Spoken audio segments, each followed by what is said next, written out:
Good morning.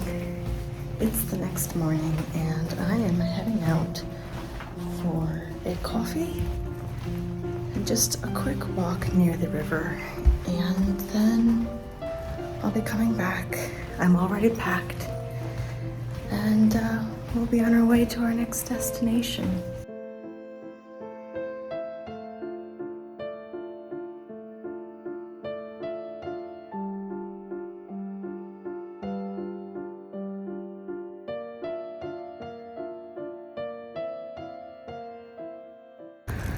It's really nice to be out here early morning. All the locals preparing things, getting set up for the day. So fresh, so crisp. I'm heading to a place called, the way I would pronounce it is Zabka? I'll get the pronunciation later.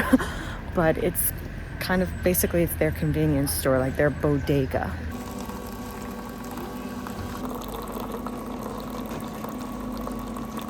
I've seen a few videos where people said that 48 hours was enough time to see Gdansk, and I disagree. I wish I had at least one more day here. There's so much to see, so much rich history here. I didn't get to check out the old city town area as much as I wanted to. There's a whole other section that's even older than what I showed you, and then I didn't get to go to the Baltic Sea. There's just a lot to do. I'm so impressed. I feel like I went back in time. I feel like I'm in a storybook, and I feel very sad to be leaving. Excited for my next adventure, but also sad that this one was as short as it was. I've only been here 2 days. I think 3 to 5 days is more comfortable for Gdansk. So FYI, if you ever do come. But let's head back. Let's get ourselves ready to head to the airport. Cheers.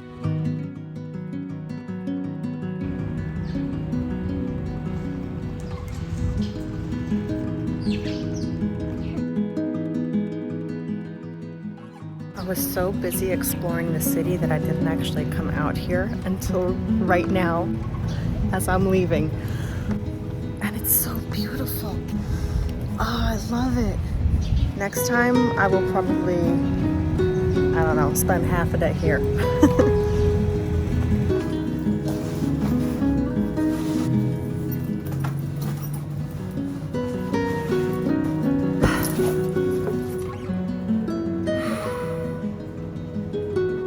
All right, folks.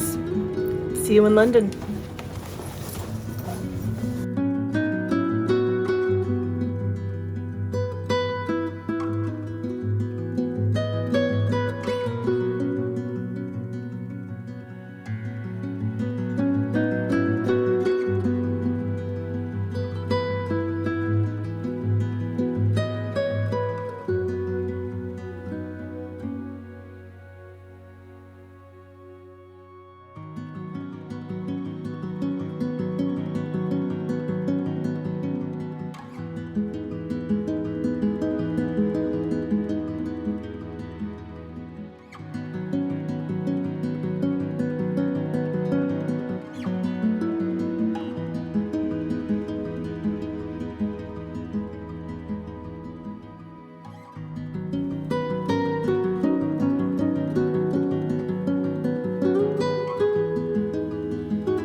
So the prior 3 days, I was feeling really good energy-wise, and I was pretty much able to go nonstop.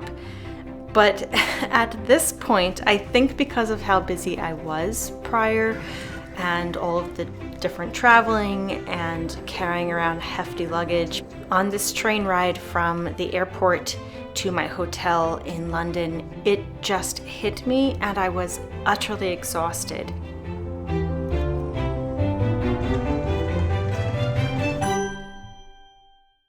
All I wanted to do was be inside and relaxing with a cup of tea and just doing nothing. So that's exactly how I spent the rest of the day. Not exactly doing nothing, but I ran to a little convenience store to pick up a few things. I grabbed a bite to eat. So the second half of this day really wasn't very exciting. I think I FaceTimed with my mother and a friend, and then I went to bed. And so, good night, and I will see you tomorrow.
Look at this incredible iron gate. I mean, and up there.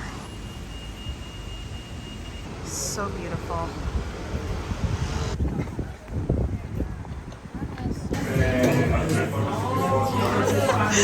Are you sniffing me?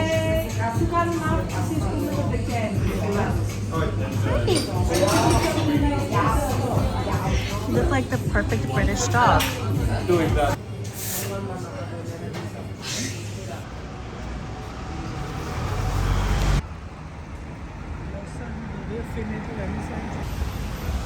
This whole side of Hyde Park reminds me a lot of Central Park. We have very similar setups.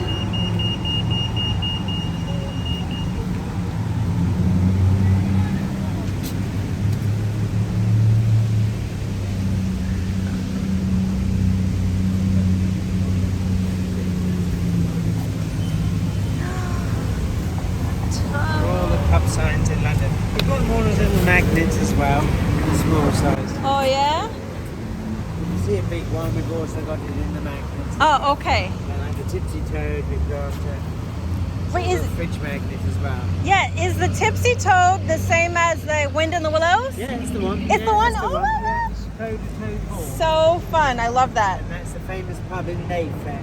Yeah, so cool. Oh my. Why is she holding her head?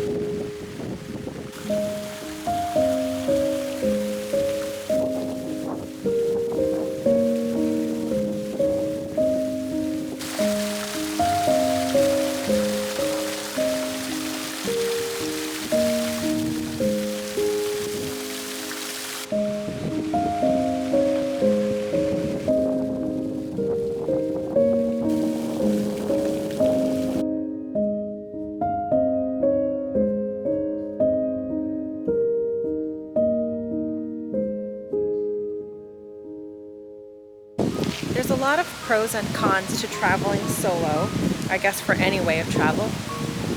One of the pros is that you get to do everything on your own itinerary. So you're not scheduling or planning around anyone else, which might sound really selfish, but that's not why I chose to travel alone. First of all, it's just something that I noticed that I could take as much time as I needed and wanted to get out and really do anything, unless I had something booked. So, I mean, that's been kind of nice. I picked up a coffee just so that I would have something kind of warming on my walk through this beautiful Hyde Park. But you know what, I have to say, I don't know if it's a British thing or a UK thing, or I just had some kind of bad luck starting off, but they don't excel at coffee because I've already had it from 2 different places and it was terrible both times. I couldn't drink much of it.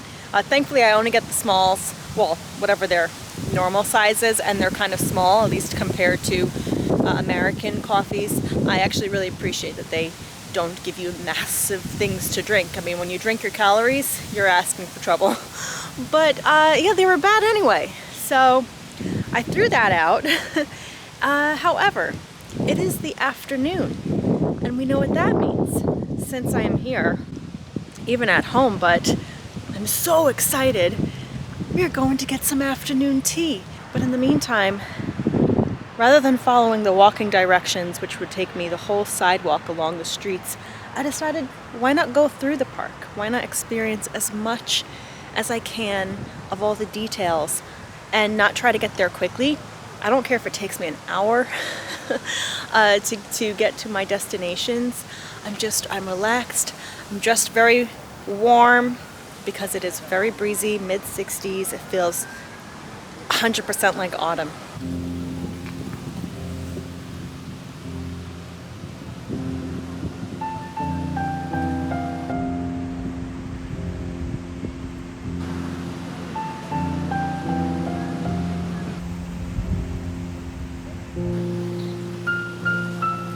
Their buses are very narrow compared to New York City, or probably most buses in the US. And I'm guessing, of course, that is to accommodate for narrow roads, because they kind of look like a bunch of little beetles.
Sandwiches, the turkey eggs with the eggs mayonnaise and some muttergrass on the top.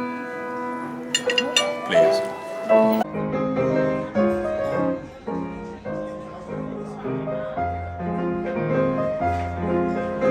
So I chose to do afternoon tea at a place called the Park Room, and I have to say, without even hesitation, every single aspect of this entire experience was just so beautiful and relaxing and enjoyable. Really, all of it, all of the senses. They sat me right next to the pianist who just serenaded us, and that was also, it made it even extra special for me, especially because I was alone. And I do have to say, on the being alone thing again, this was the first moment, and really the main moment. There were a few others in my getaway, but this was really the first and main situation where I teared up. I was just sad. I was sad that I didn't have any loved one at all to be there and experience this with me, because I enjoyed it so much and I knew that others would as well. And I just felt so very far away from home and from people that I love and that I would have loved to have with me there. But it only lasted for a few moments and I was right back to my normal self. I was on vacation after all, and although I did have to travel solo for various reasons, I just didn't want to be overwhelmed by anything negative. I really wanted to keep my mind and my heart open to enjoy this whole experience to the fullest, to really take it in and just enjoy the blessing that it was that I was able to do this. Yeah.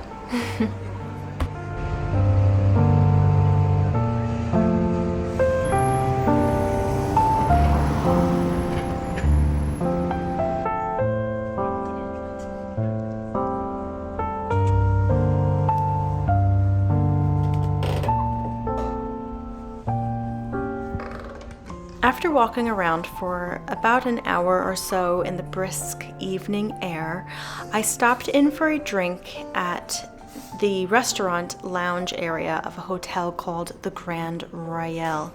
This was a place that I had considered staying at as well, but I knew for sure I wanted to fit in time to at least just have a look at it, grab a drink, relax here for a bit, because to me, it's the perfect combination of dark academia and Victorian vibes. The deep, rich, moody colors all around, the wood tones. It just is perfect for the autumn season and for the evening time. It was just perfect and I thoroughly enjoyed it. And I do recommend that if you do end up staying in this area, that you stop by with a tea and a book, or to have a nice little chat with a friend in the most perfect moody setting. Guys, I can't get enough of how beautiful these row homes are. They remind me a bit of the Upper East Side, Upper West Side, but different at the same time.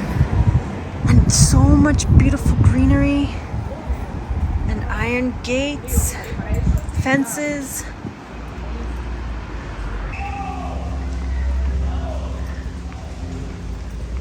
Guys, this place is just pretty. London is pretty, no matter what time of day.